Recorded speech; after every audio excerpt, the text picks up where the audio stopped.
Hello and welcome to People to People's Facebook Live event.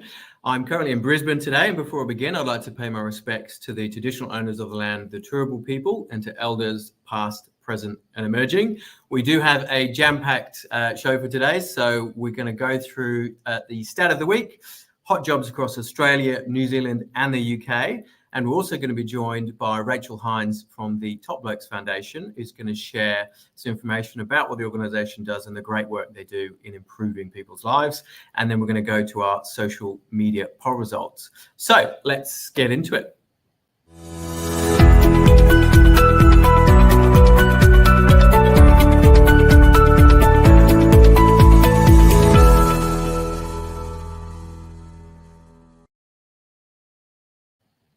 So the focus of today around the stats is going to be around mental health, in particular around men, which we'll link into the conversation with Rachel shortly for the Blokes Foundation. But wanted to go through some stats that have come out recently. So according to the Australian Bureau of Statistics, 45% of all Australians aged 16 to 85 have at some point in life experienced a mental illness.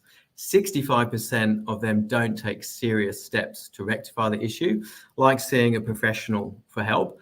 Only 40% of Medicare subsidised mental health services in Australia are accessed by males.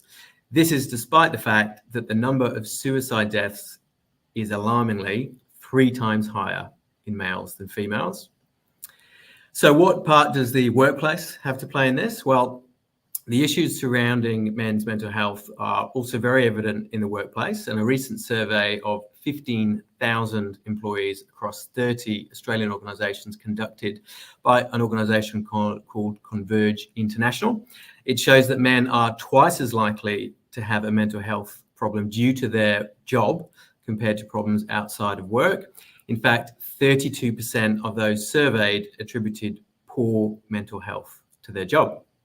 In the same survey, the top factors within the workplace that contribute to men's poor mental health are a lack of clarity around the job title and responsibilities, traditional cultures, meaning that men avoid seeking help or admit they are struggling, inadequate resources, tools and training, and work overload and pressure to meet targets. So quite a lot of information there to digest, but clearly there are some very worrying trends in those statistics.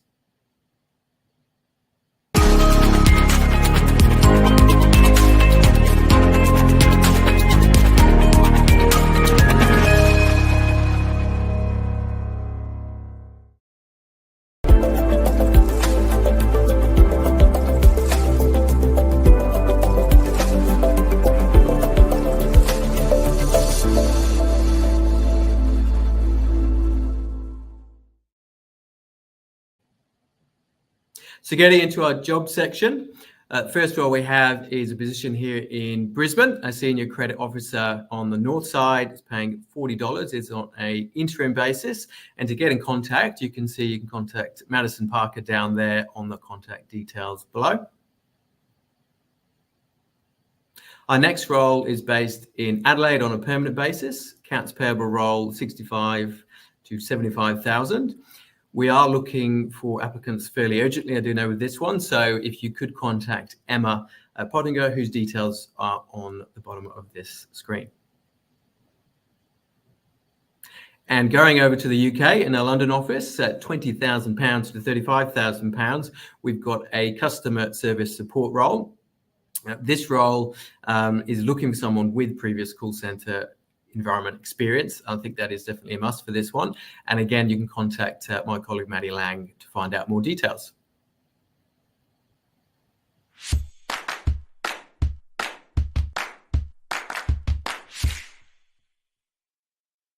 Kia ora team, just wanted to reach out to all the payroll specialists in my network. I am currently working with a few talented clients who are looking for their next payroll specialist to join their team.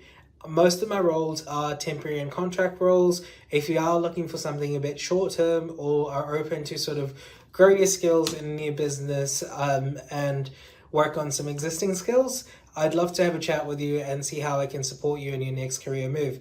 If you are interested, please reach out to me. My details will be down below. And if you have any questions, just reach out. Speak soon.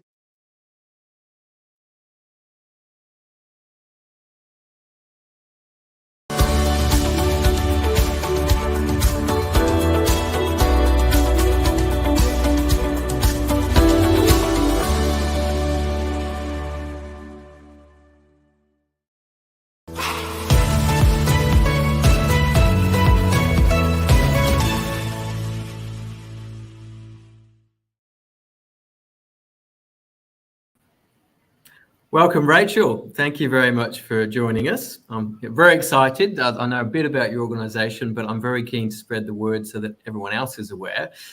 So thank you for joining us. I thought we'd start by maybe if you could just give us a quick intro about Top Blokes Foundation and the great work they do.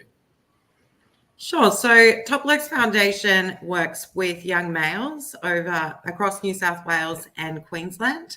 We work with them over 3 to 6 months, and we do a mentoring and mental health program. But I guess we come at this idea of mental health from a very holistic point of view. So we don't think you can go into a school and do a one-day workshop on resilience and think that young men will have really great mental health foundations or outcomes. But actually, we have to be talking about all of those things that impact a young man's mental health. So that's everything from anger management, masculinity, drugs and alcohol, respectful relationships, pornography, racism, power and privilege. So it's a really, we're sort of covering all of those very tricky topics that young men are trying to navigate, but also have huge impacts on their mental health. And what do you think is some of the biggest challenges that young men are facing with mental health?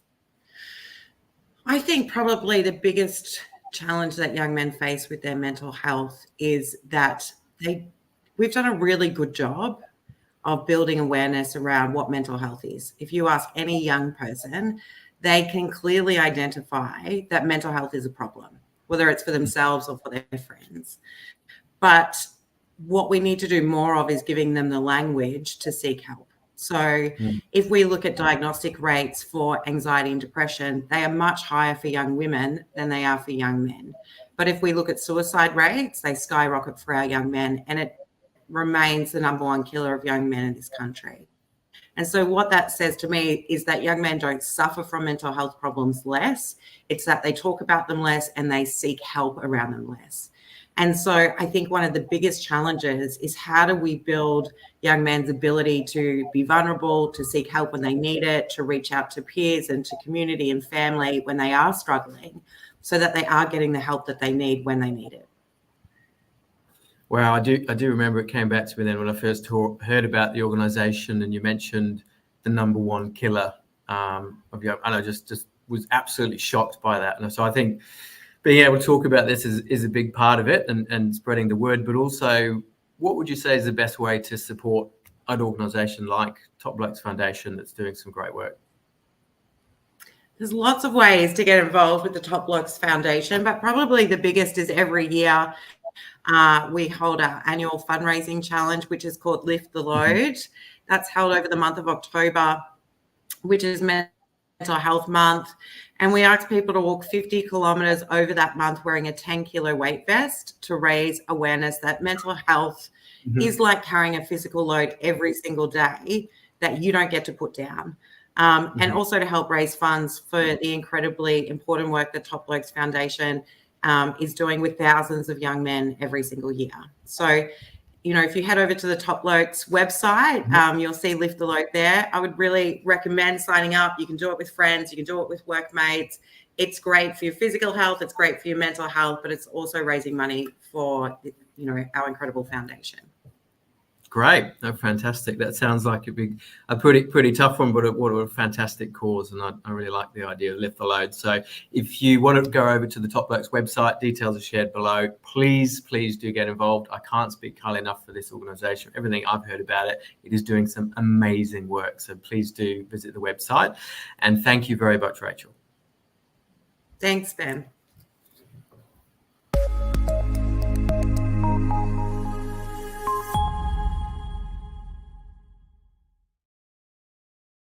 So our social media poll. So we have asked, in your performance review at the end of 2023, did you receive a pay increase or any new benefits? A response of yes, I did to 37.3%. No, I did not, 62.7%. So there you have in favour of the no's. Our Twitter poll for this week will be, does your workplace offer mental health days as part of its leave policies?